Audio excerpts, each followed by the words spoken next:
নমস্কাৰ দা মৰ্নিং শোলৈ স্বাগতম ষ্টুডিঅ'ত পৰস্মিতা মৰিগাঁও খবৰ আৰম্ভণিতে মৰিগাঁৱত মহ যুঁজত প্ৰশাসনৰ বাধা বৈদ্যবৰী মিকিৰ ভেটাত আয়োজন কৰিছিল মহ যুঁজ আৰক্ষীয়ে মহ যুঁজ স্থলীত উচ্ছেদ কৰিলে অস্থায়ী দোকান মহ যুঁজ স্থলীত মুতায়ন কৰা হৈছে আৰক্ষী অৰ্ধসামৰিক বাহিনীৰ লোক কোনো পথে মহ যুঁজ নহয় বুলি সকীয়াই দিছে জিলা প্ৰশাসনে আৰু উচ্চতম ন্যায়ালয়ৰ যি নিষেধাজ্ঞা আছিল সেই নিষেধাজ্ঞাৰ মাজতো মৰিগাঁৱত আজি মহ যুঁজ অনুষ্ঠিত কৰা হৈছিল কিন্তু সেই মহ যুঁজত ইতিমধ্যে প্ৰশাসনে বাধা আৰোপ কৰিছে বৈদ্যবৰী মিকিৰ ভেটাত আয়োজন কৰা হৈছিল এই মহ যুঁজ আৰু পুৱাৰ ভাগত আমি দেখুৱাইছিলো যে কেনেদৰে আসলে মহ যুঁজ কৰিবলৈ আহিছিল গোৱালসকলে নিজৰ নিজৰ মহসমূহ লৈ আৰু তেওঁলোকে উল্লেখ কৰিছিল যে এই সময়ত মহ যুঁজ নকৰিলে আসলে গোৱালৰ ক্ষতি সাধন কৰে এনে ধৰণৰ কেতবোৰ তেওঁলোকৰ মন্তব্য আছিল আৰু আৰক্ষীয়ে ইতিমধ্যে মহ যুঁজ স্থলীত উচ্ছেদ অভিযান আৰম্ভ কৰিছে অস্থায়ী দোকানসমূহ উচ্ছেদ কৰি পেলাইছে আৰু যুঁজ স্থলীত মুতায়ন কৰা হৈছে আৰক্ষী অৰ্ধসামৰিক বাহিনীৰ লোক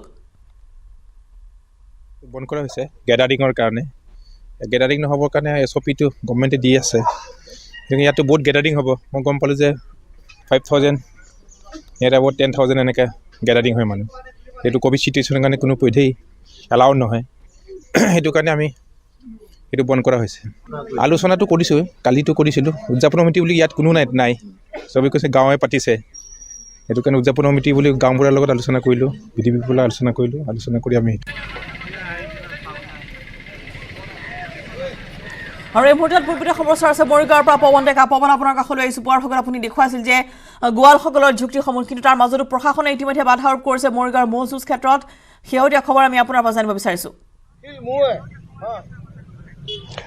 নিশ্চয়কৈ ৰশ্মিতা আমি পুৱাৰ ভাগতে দেখাইছিলোঁ আচলতে গোৱালসকলে তেখেতসকলৰ মহসমূহ সাজু কৰি খেলপথাৰলৈ অনাৰ আমি যি ভিডিঅ' আমি পাইছিলোঁ সেয়া দৰ্শকক দেখাইছিলোঁ আৰু এতিয়া অন্য এটা খবৰলৈ আহিছোঁ যি মহ যুঁজ আচলতে অনুষ্ঠিত হ'ব লগা আছিল বৈদ্যবৰী আৰু মিকিৰ ভেটাত ইতিমধ্যে মৰিগাঁও প্ৰশাসনে ইয়াত উচ্ছেদ অভিযান চলাইছে যিসকল অস্থায়ী দোকান সেই দোকানসমূহ ইয়াৰ পৰা আঁতৰাই দিছে আৰু ইয়াত কোনো কাৰণতে মহ যুঁজ অনুষ্ঠিত কৰিব নিদিয়ে মৰিগাঁও প্ৰশাসনে আমি দৃশ্য দেখাবলৈ চেষ্টা কৰিছোঁ এইখন আচলতে বৈদ্যবৰীৰ যিখন মহ যুঁজ স্থলী এই স্থলীত এইখিনি সময়ত আচলতে লোকে লোকাৰণ্য হৈ থাকিলেহেঁতেন বিভিন্ন ঠাইৰ পৰা মহ ইয়াত আহিলেহেঁতেন যুঁজাবৰ বাবে গোৱালসকলে লৈ আহিলেহেঁতেন কিন্তু যি ক'ভিড পৰিৱেশ সেই ক'ভিড পৰিৱেশৰ বাবে আচলতে ইয়াৰ এই যি বাধা প্ৰদান কৰিছে মৰিগাঁও আৰক্ষী আৰু মৰিগাঁও আৰক্ষী অৰ্ধসামৰিক বাহিনী আহি ইয়াত আচলতে যিসমূহ দোকান পোহাৰ বহিছিল সেই দোকান পোহাৰসমূহ ইয়াৰ পৰা আঁতৰাই দিছে আৰু ইয়াত আমাক জানিবলৈ দিছে আমাক মন্তব্য প্ৰদান কৰিছে যিগৰাকী আৰক্ষী বিষয়াত তেখেতে আমাক মন্তব্য প্ৰদান কৰিছে ইয়াত কোনো কাৰণতে মহ যুঁজ হ'বলৈ দিয়া নহ'ব কিয়নো ক'ভিডৰ যি পৰিৱেশ সেই পৰিৱেশৰ বাবে ইয়াত মহ যুঁজ হ'ব দিয়া নহ'ব আৰু এনেদৰে আচলতে যিসকল গোৱাল তেখেতসকলে ইয়াৰ পৰা মহসমূহ আঁতৰলৈ লৈ গৈছে আৰু এজন স্থানীয় লোক আছে তেখেতৰ পৰা জানিবলৈ চেষ্টা কৰিম এইখিনি সময়ত আচলতে ইয়াত যুঁজ আৰম্ভ হ'লহেঁতেন নে কি কয় হয় এইখিনি সময়ত যুঁজ আৰম্ভ হ'ল হয় এতিয়া চাওক আমি এতিয়া নহয় আমাৰ আজু ককা দিনৰ পৰাই প্ৰতি বছৰে আমাৰ ইয়াত মহ যুঁজ হয় এইবাৰ আমাৰ মৰিগাঁও আৰক্ষীয়ে আহি পুৱা ভাগতে মানে নিৰ্দেশ দিলে যে ইয়াত মহ যুঁজ নহ'ব কিহৰ কাৰণে নহয় সেইটো সোধাত ক'লে যে ক'ভিডৰ কাৰণে এবাৰকৈ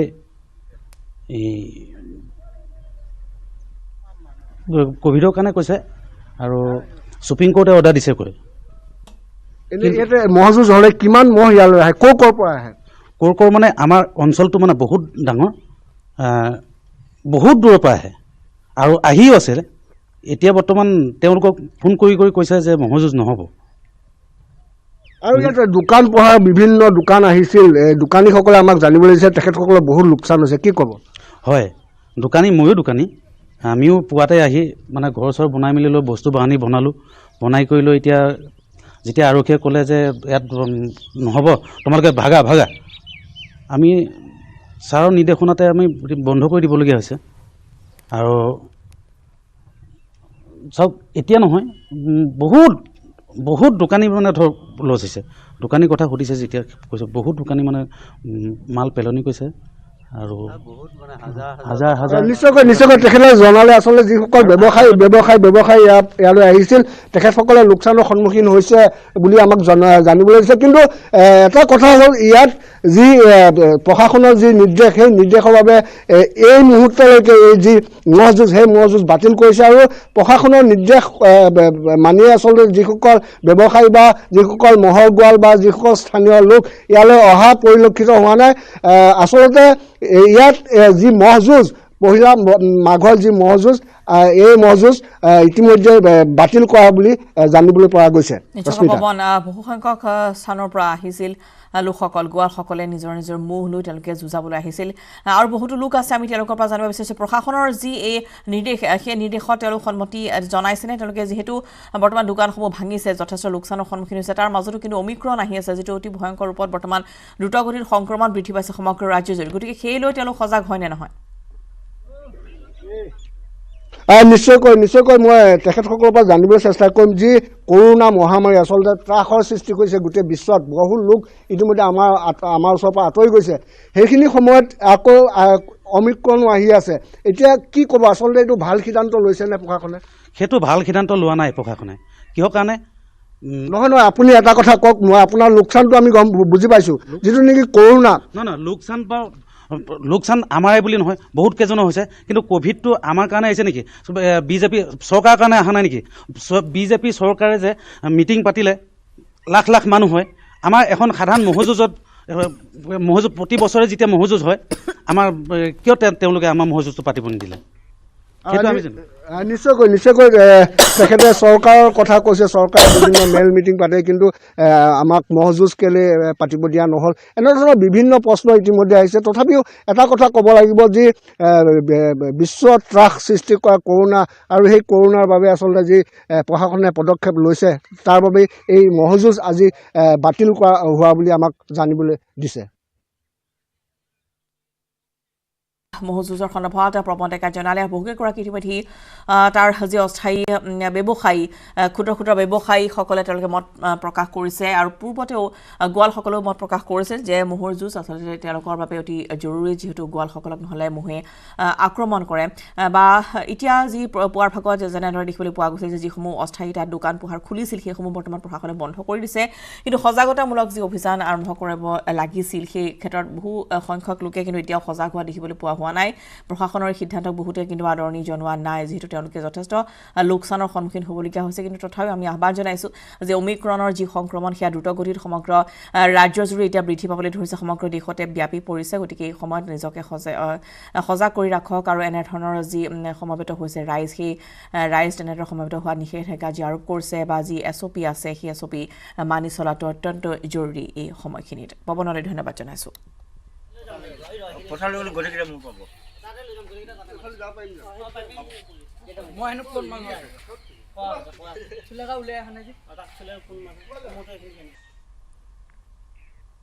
আৰু সত্ৰীয়া ৰীতি পৰম্পৰাৰে আজিহে বৰপেটা সত্ৰত জ্বলোৱা হ'ল মাঘৰ উৰুকাৰ মেজি। 14 জানুৱাৰীত উৰুকা পালন কৰাৰ পিছতে 15 জানুৱাৰীত পুৱা সত্ৰৰ নৈমিত্তিক প্ৰসংগৰ পিছতে পূৰ্বৰ পৰা চলি অহা ৰীতিৰে সত্ৰৰ টুপৰ চোতালত বিৰিণাৰে সজা মেজিত অগ্নি সংযোগ কৰা হয়। সত্ৰৰ টুপৰ চোতালত মেজি জ্বলোৱাৰ সময়ছোৱাতে উপস্থিত থাকে বৰপেটা সত্ৰৰ বুঢ়া সত্ৰীয়া বশিষ্ঠ শৰ্মা, ডেকা সত্ৰীয়া নৱজিৎ পাঠককে ধৰি সত্ৰৰ ভকত বৈষ্ণৱ আৰু ভক্তপ্ৰাণ ৰাইজ। বৰপেটা সত্ৰত মাঘৰ মেজি জ্বলোৱা আৰু বিহু উপলক্ষে সত্ৰত সেৱা জনাবলৈ বহু ভক্তৰ সমাগম হয়। বৰপেটা সত্ৰত মাঘৰ পহিলা তাৰিখেটো বৰদুমাহী হিচাপে পালন কৰা হয়। অগ্নিত প্ৰজ্বলিত মেজিৰ ছাইৰে কপালত তিলক লৈ প্ৰতিজন ভক্ত ঘৰমুৱা হয়। আবেলি সত্ৰৰ মঠৰ চোতালত ঘোষা কীৰ্তন, সৰু ধেমালি আৰু ব্যাস কীৰ্তন কৰা হ'ব। আজি মাহৰ 1 তাৰিখ আমাৰ বৰদুমাহী বুলি কয়। আমাৰ সত্ৰবিলাকত বিহু শব্দটোত গৈ দুমাহী শব্দটো বেছি প্ৰয়োগ হয়।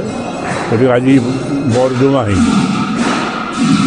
আজি বৰদুমাহীৰ যোৱাকালি আমাৰ সৰু দুমাহী গৈছে সংক্ৰান্তি। কালিৰ পৰা আমাৰ আৰম্ভ হৈছে কীৰ্তন ঘৰৰ কিছুমান নৈমিত্তিক কৰ্ম বাঢ়ি গৈছে।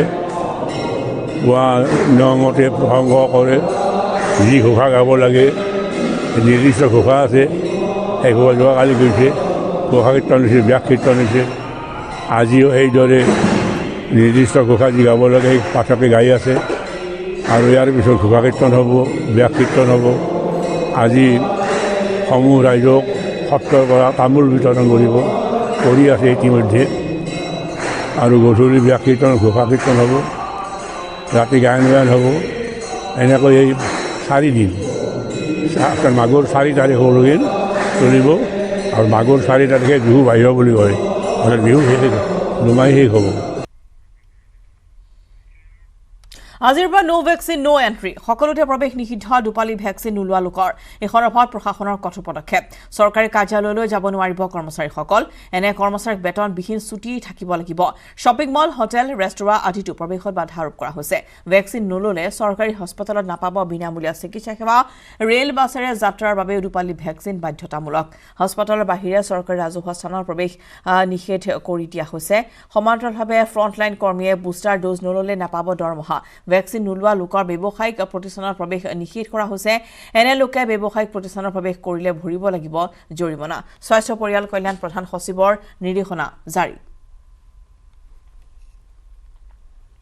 এনেধৰণে কেতবোৰ নিষেধাজ্ঞা আৰোপ কৰা হৈছে। আৰু ইতিমধ্যে আমি পূৰ্বতে জনাইছিলোঁ যে চৰকাৰী যিসকল কৰ্মচাৰী আছে তেওঁলোকে কিন্তু দুপালি ভেকচিন লোৱাটো অত্যন্তই জৰুৰী, আৰু 15 তাৰিখৰ পৰা সেই নিৰ্দেশনা জাৰি কৰা হৈছিল। আৰু তাৰ পূৰ্বে গুৱাহাটী মহানগৰীৰ ৰুদ্ৰাক্ষ শ্বপিং মল আৰু বিগ বজাৰত প্ৰৱেশ কৰিছিল প্ৰশাসনৰ এটা দলে, আৰু তেওঁলোকে তেতিয়াই যিসকল লোকে মাস্ক পিন্ধা নাছিল তেওঁলোকৰ পৰা 500 টকাকৈ জৰিমনা আদায় কৰিছিল। সমান্তৰালভাৱে যিসমূহ স্বত্বাধিকাৰী আছে যিসকলে আচলতে দুপালি ভেকচিন নলয় তেওঁলোককো 25,000 টকাৰ জৰিমনা বিহা হৈছিল শ্বপিং মলৰ স্বত্বাধিকাৰী। এনেধৰণৰ কেতবোৰ নিষেধাজ্ঞা আৰোপ কৰা হৈছিল। আৰু এতিয়াৰ পৰা নো ভেকচিন নো এণ্ট্ৰি, অৰ্থাৎ যোনে ভেকচিন নলয় তেওঁলোকে ক'তো প্ৰৱেশ কৰিব নোৱাৰিব। সেয়া লাগিলে ৰেল বা বাছতে কোনো স্থানলৈ যাত্ৰা কৰক লাগিলে, আনহাতে শ্বপিং মল বা ব্যৱসায়িক যিসমূহ প্ৰতিষ্ঠান সেইসমূহ সোমাওঁতেও কিন্তু দুপালি ভেকচিন লোৱাটো অত্যন্তই জৰুৰী। যিহেতু এই কঠোৰ নিৰ্দেশনা প্ৰশাসনে জাৰি কৰিছে, অমিক্ৰণৰ মাজতে এনেধৰণে আচলতে প্ৰশাসনে নিষেধাজ্ঞা আৰোপ কৰিছে যাতে যিসকল লোকে ভেকচিন নলয় তেওঁলোকে যাতে কোনো স্থানলৈ যাব নোৱাৰে। অৰ্থাৎ ভেকচিন লোৱাটো অত্যন্তই বাধ্যতামূলক কৰি দিয়া হৈছে। পূৰ্বতে অনুৰোধ জনোৱা হৈছিল, পৰৱৰ্তী সময়ত ইয়াৰ নিৰ্দেশনালৈ এতিয়া ৰূপান্তৰিত হৈছে। যিহেতু আমি জনাইছোঁ যে চৰকাৰী কৰ্মচাৰীসকলক দুপালি ভেকচিন লোৱাটো জৰুৰী বাধ্যতামূলক কৰা হৈছে, নহ'লে তেওঁলোকে বেতনবিহীন ছুটীত থাকিব লাগিব। শ্বপিং মল, হোটেল, ৰেস্তোৰাঁ আদিতো প্ৰৱেশত বাধা আৰোপ কৰা হৈছে। অৰ্থাৎ নো ভেকচিন নো এণ্ট্ৰি। আজিৰ পৰা এই যি নিৰ্দেশনা সেয়া কাৰ্যকৰী হৈছে। আমি পোনপটীয়া সম্প্ৰচাৰলৈ গৈছোঁ। আমাৰ জ্যেষ্ঠ সাংবাদিক বলেন ভট্টাচাৰ্য আছে। বলেন, আমি আপোনাৰ কাষলৈ আহিছোঁ, আৰু নো ভেকচিন নো এণ্ট্ৰি আজিৰ পৰা সকলোতে প্ৰৱেশ নিষিদ্ধ কৰা হৈছে। দুপালি ভেকচিন নল'লে কোনো লোকে ক'তো প্ৰৱেশ কৰিব নোৱাৰিব। বলেন, ক'ৰ পৰা কাৰ্যসূচী আৰম্ভ হ'ব বা আপোনাৰ পৰা এইখিনি সন্দৰ্ভত আমি শেহতীয়া খবৰখিনি জানি ল'ব বিচাৰিম।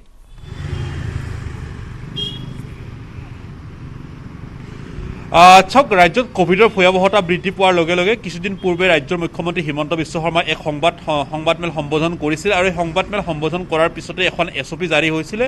যি SOPত কোৱা হৈছিলে যে 15 জানুৱাৰী তাৰিখ সময়সীমা আছিলে, য'ত আচলতে দুইপালি ভেকচিন গ্ৰহণ নকৰা লোকৰ বাবে হ'ব 24 ঘণ্টাই সান্ধ্য আইন। অৰ্থাৎ 24 ঘণ্টাই সেইসকল লোকে ঘৰৰ বাহিৰলৈ ওলাব নোৱাৰিব। কোনো ৰাজহুৱা অনুষ্ঠান প্ৰতিষ্ঠান, ধৰ্মীয় অনুষ্ঠানত তথা হোটেল, ৰেষ্টুৰাঁ তথা যিসমূহ বাছ সেৱা আছে সেইসমূহ বাছতো আনকি তেখেতসকলে চলাচল কৰিব নোৱাৰিব। মাথোন দুইপালি ভেকচিন গ্ৰহণ কৰা লোকৰ বাবে আচলতে জনসমাগম স্থান বা অন্যান্য যিসমূহ ৰাজহুৱা স্থান থাকিব তাত প্ৰৱেশত বাধা নাথাকিব। অৰ্থাৎ শেহতীয়াকৈ বৃদ্ধি পোৱা কোভিডৰ সংক্ৰমণৰ প্ৰতি লক্ষ্য ৰাখিয়ে এই ব্যৱস্থা গ্ৰহণ কৰিছে ৰাজ্য চৰকাৰে, আৰু যাৰ কাৰণে এই নীতি নিৰ্দেশ আজিৰে পৰা কাৰ্যকৰী হৈছে। আৰু আজিৰে পৰা হয়তো সম্ভৱতঃ গুৱাহাটী তথা ৰাজ্যৰ বিভিন্ন প্ৰান্তত অভিযান চলিব, য'ত আচলতে বাহনত যদি কোনো লোকে তেখেতসকলে যাত্ৰাপথ অতিক্ৰম কৰিব বিচাৰিছে তেনেহ'লে সেইসকল লোকেই সেই বাহনৰ নিৰ্দিষ্ট গৰাকীক তেখেতসকলৰ যিখন দুপালি ভেকচিন লোৱা যিখন প্ৰমাণপত্ৰ সেইখন দেখুৱাব লাগিব। একেদৰে যদি সেই গৰাকীক অৰ্থাৎ দুপালি ভেকচিন গ্ৰহণ নকৰা লোকে যদি সেই যাত্ৰীবাহী বাহনখনত যদি চলাচল কৰে তেতিয়াহ'লে তেখেতৰ বিৰুদ্ধে হয়তো আজিৰে পৰা ব্যৱস্থা গ্ৰহণ কৰা হ'ব। আনকি বাছৰ সেই মালিক তথা হোটেল ৰেষ্টুৰাঁত যদি কোনো লোকে যদি দুপালি ভেকচিন গ্ৰহণ নকৰাকৈ যদি হোটেল ৰেষ্টুৰাঁলৈ যায় সেইসকল ব্যক্তিৰ বিৰুদ্ধেও আজিৰে পৰা অভিযান চলিব। অৰ্থাৎ গৰাকীৰ বিৰুদ্ধে 25,000 টকা পৰ্যন্ত জৰিমনা বিহাৰ নিৰ্দেশ প্ৰদান কৰা হৈছে, আৰু সেই নিৰ্দেশ আজিৰে পৰা কাৰ্যকৰী হ'ব। কাৰণ দেখিব পোৱা গৈছে শেহতীয়াকৈ কোভিডৰ সংক্ৰমণ যথেষ্ট বৃদ্ধি পাইছে। যোৱাকালিৰ দিনটোতো প্ৰায় 2500 লোকৰ দেহত কোভিড সংক্ৰমণ হৈছে, আৰু এই মুহূৰ্তলৈকে ৰাজ্যৰ প্ৰাৰম্ভিক যদি পৰিৱেশ চোৱা হয় তেতিয়াহ'লে প্ৰায় 15,000ৰ অধিক লোক এই মুহূৰ্তলৈকে সংক্ৰমণ হৈ আছে। অৰ্থাৎ শেহতীয়া 1 জানুৱাৰীৰ পৰা বৃদ্ধি পোৱা কোভিড সংক্ৰমণৰ প্ৰতি লক্ষ্য ৰাখি ৰাজ্য চৰকাৰে এই কঠোৰ নীতি নিৰ্দেশ জাৰি কৰিছে বাকী অন্যান্য চৰকাৰী অনুষ্ঠান প্ৰতিষ্ঠানৰ কথা যেনিবা নকলেই হ'ব কিয়নো ইতিমধ্যে কোৱা হৈছে যে যিসকল চৰকাৰী কৰ্মচাৰী অনুষ্ঠান প্ৰতিষ্ঠানত জড়িত লোকসকলে যদিহে ভেকচিন গ্ৰহণ নকৰে তেওঁলোকক কোনো পধ্যে সেই অনুষ্ঠানলৈকে আহিব নিদিব বুলি ইতিমধ্যে কাঢ়া নিৰ্দেশ প্ৰদান কৰিছে ৰাজ্য চৰকাৰে নিশ্চয়কৈ সকলোতে নিৰ্দেশনা জাৰি কৰা হৈছে আৰু ধন্যবাদ জনাইছোঁ আপোনালৈ বলেন এই সন্দৰ্ভত অধিক তথ্য জনোৱাৰ বাবে আৰু ইতিমধ্যে আমি জনাইছোঁ যে দুপালি ভেকচিন নোলোৱা লোকৰ সকলোতে প্ৰৱেশ নিষেধ কৰা হৈছে আৰু সকলোকে সজাগ সচেতন হ'বলৈ আহ্বান জনোৱা হৈছে এইসমূহ নিৰ্দেশনাৰ জৰিয়তে অৰ্থাৎ যিসকল লোকে ভেকচিন নল'ব তেওঁলোকৰ বাবে 24 ঘণ্টাই হ'ব সান্ধ্য আইন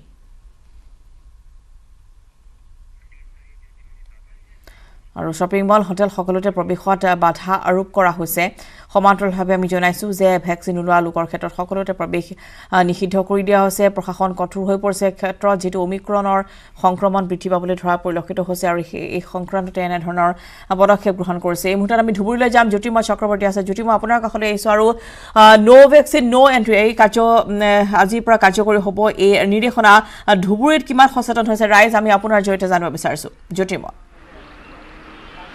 ৰশ্মিতা আসল কথা ক'বলৈ গ'লে নো ভেকচিন নো এণ্ট্ৰি যিটো আজিৰ পৰা যিটো আৰম্ভ হ'ল তাক লৈ কিন্তু ৰাইজৰ মাজত তেনে এটা সচেতনতা দেখা পোৱা যোৱা নাই প্ৰশাসনে যদিও তাৰ নিৰ্দেশনা বিভিন্নভাৱে জাৰি কৰিছে কিন্তু হ'লেও ৰাইজৰ মাজত তেনেকুৱা দেখা পোৱা যোৱা নাই কাৰণ এতিয়ালৈকে কিন্তু তেনেকুৱা ধৰণে আজি যিহেতু দোকান পোহৰ খুলিছে অকণমান দেৰিকৈ বিহুৰ বতৰ অকণমান দেৰিকৈ খুলিছে অলপ পিছতে হয়তো আৰু অধিক তথ্য পোৱা যাব কিন্তু কথা হ'ল আজি যিহেতু চৰকাৰী কাৰ্যালয়সমূহ বন্ধ বিদ্যালয়সমূহ বন্ধ তেনে ক্ষেত্ৰত নো ভেকচিন নো এণ্ট্ৰি যিটো কথা আছিল আচলতে চৰকাৰী কাৰ্যালয়সমূহত ইতিমধ্যে ধুবুৰী উপায়ুক্ত কাৰ্যালয়ত আজি প্ৰায় 4-5 দিন পূৰ্বে সেই বেনাৰ আঁৰি দিয়া হৈছে তাতে ধুবুৰী উপায়ুক্ত কাৰ্যালয়ৰ প্ৰৱেশৰ সন্মুখতে তাত আচলতে এক কথাত এটা চেক গেটৰ নিচিনা স্থাপন কৰা হৈছে য'ত ভেকচিনৰ কাৰ্ড নেদেখুৱাকৈ বা ভেকচিন হৈছে নে দুপালি ভেকচিন পাল নে নাপাল সেই ব্যক্তিহে কেৱল মাত্ৰ উপায়ুক্ত কাৰ্যালয়ত প্ৰৱেশ কৰিব পাৰিব সেয়া ইতিমধ্যে নিৰ্ধাৰণ কৰি দিছে সেয়া কিন্তু আজি প্ৰায় 4-5 দিনৰ আগতে কাৰ্যকাৰী হৈ গৈছে ইয়াৰ পৰিৱৰ্তে আচলতে ধুবুৰী উপায়ুক্ত কাৰ্যালয়ক যদি আমি বাদ দিওঁ তাৰ বাহিৰে তেনেধৰণৰ কোনো ৰেষ্ট্ৰিকশ্যন বা তেনেধৰণৰ কোনো নিয়ম নীতি মানি চলা বা প্ৰশাসনৰ সেইবোৰৰ ওপৰত তেনেকুৱা নজৰদাৰী কিন্তু এতিয়ালৈকে দেখা পোৱা যোৱা নাই এক কথাত ক'বলৈ গ'লে এই কোভিডৰ এই তৃতীয় ঢৌৰ ক্ষেত্ৰত দেখা গ'লে প্ৰথম দুটা ঢৌৰ ক্ষেত্ৰত যেনেকুৱা জিলা প্ৰশাসন সচেষ্ট আছিল এৱাৰনেছৰ ক্ষেত্ৰত বা এই ধৰণৰ যি চৰকাৰী নীতি নিয়ম SOPবোৰ ঘোষণা হোৱাৰ পিছত SOP কাৰ্যকাৰী কৰিবৰ কাৰণে চৰকাৰে যি ধৰণে সচেষ্ট আছিল এই বছৰ কিন্তু তেনেকুৱা দেখা পোৱা যোৱা নাই অলপ কিন্তু এতিয়াও হ'লেও ৰাইজৰ মাজত সচেতনতাৰ অভাৱ আছে আমি দোকান বজাৰত আহিছিলোঁ দোকানৰ সন্মুখত আমি দেখা পাইছিলোঁ বহুতো ব্যক্তি এতিয়াও কিন্তু মাস্ক নলোৱাকৈ বা তেনেকেই ঘূৰি আছে কিন্তু দোকানীসকল কিন্তু সচেতন তেওঁলোকে দোকানী ইতিমধ্যে ক'বলৈ আৰম্ভ কৰিছে কিন্তু আমি সুধিবলৈ আৰম্ভ কৰিছোঁ যে আপোনালোকৰ দুপালি ভেকচিন লোৱা হ'ল নে নহ'ল গ্ৰাহকক আমি সেই প্ৰশ্ন কৰিছোঁ বিভিন্ন গ্ৰাহকৰ পৰা তেওঁলোকে সকাৰাত্মক উত্তৰ পাইছে যদিও বহুতে আকৌ ইয়াত ঋণাত্মক উত্তৰো দি গুচি গৈছে তেনে ক্ষেত্ৰত দোকানীও কিন্তু বিব্ৰত হৈছে বা দোকানীও কিন্তু বিভিন্ন ধৰণৰ অসুবিধাৰ সন্মুখীন হৈ আছে ৰশ্মিতা হয় নিশ্চয়কৈ আচলতে সকলো বিমূৰত পৰিছে যদিহে আচলতে ভেকচিন লোৱা নহয় গতিকে ৰাইজ এনেদৰে সচেতন হ'ব লাগিব যদিও বা এতিয়ালৈকে বহু সংখ্যক লোকে ইয়াক সাধাৰণভাৱে লৈ আছে আমি ধন্যবাদ জনাইছোঁ জ্যোতিৰ্ময় আপোনালৈ আৰু দেখিবলৈ পোৱা গৈছে নো এণ্ট্ৰি নো ভেকচিন নো এণ্ট্ৰি এই কাৰ্য আজিৰ পৰা কাৰ্যকৰী হৈছে এই প্ৰশাসনৰ নিৰ্দেশনা অৰ্থাৎ 24 ঘণ্টাই সান্ধ্য আইন হ'ব যিসকল লোকে দুপালি ভেকচিন নলয় আৰু সেইবাবে এনেদৰে প্ৰশাসনে বিভিন্ন প্ৰান্তত হোটেলসমূহত ৰাজ্যৰ বিভিন্ন প্ৰান্তৰ হোটেলত আৰু ৰেষ্টুৰাঁসমূহত অভিযান চলাব আজিৰ পৰা যিসকলে ভেকচিন নল'ব তেওঁলোকলৈ জৰিমনা বিহা হ'ব পূৰ্বতেও দেখিবলৈ পোৱা গৈছিল মাস্ক নিপিন্ধা লোকৰ বিৰুদ্ধে শ্বপিং মল সমূহত অতৰ্কিতে অভিযান চলাইছিল আৰক্ষী আৰু বাছসমূহতো হওক বা ৰেলতো হওক কোনোৱে তেনেদৰে আচলতে যাত্ৰা কৰিব নোৱাৰিব যদিহে দুপালি ভেকচিন তেওঁলোকে গ্ৰহণ নকৰে